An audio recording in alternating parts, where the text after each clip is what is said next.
My name is Abby Losli, and you're watching State of the Arts on KBVR TV.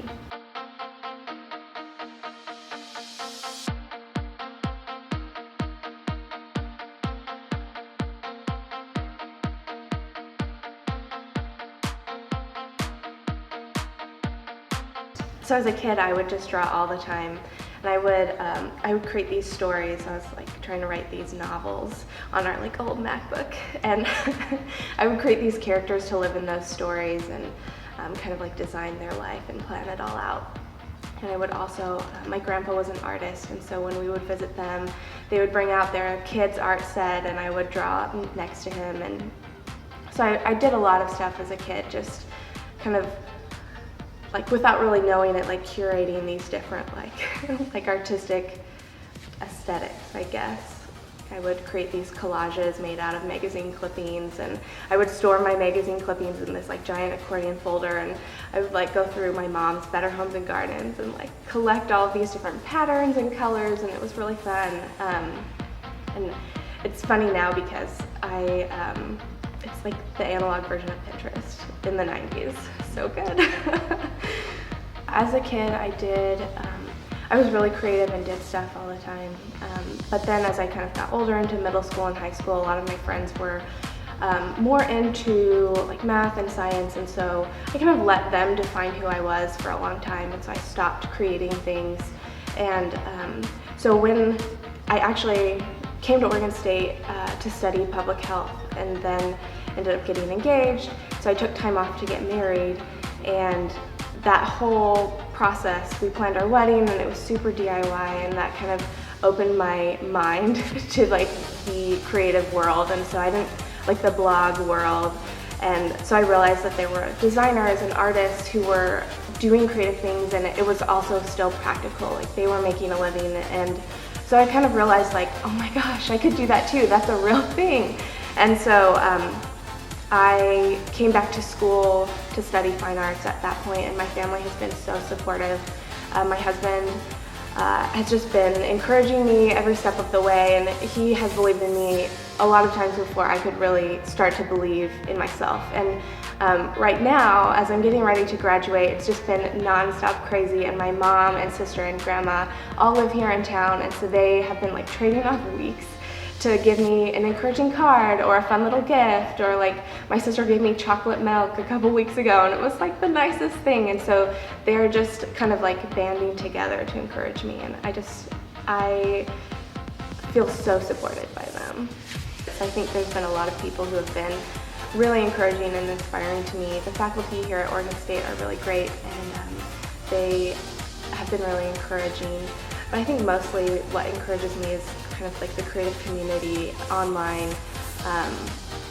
Just the fact that there are people out there like doing what they love and making a living out of their creativity is really exciting to me, and it helps me believe that I could do the same thing.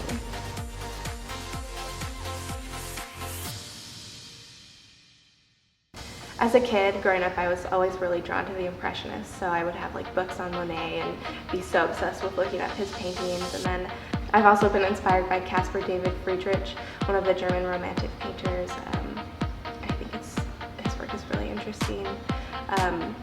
And then overall, I think we've had a lot of really great visiting artists come to Oregon State, and I think just hearing them tell their stories and seeing their work and kind of getting a behind-the-scenes look at their process has been really inspiring. And I feel like that's how I learn the best, is just by hearing people's stories and like hearing about what they're doing.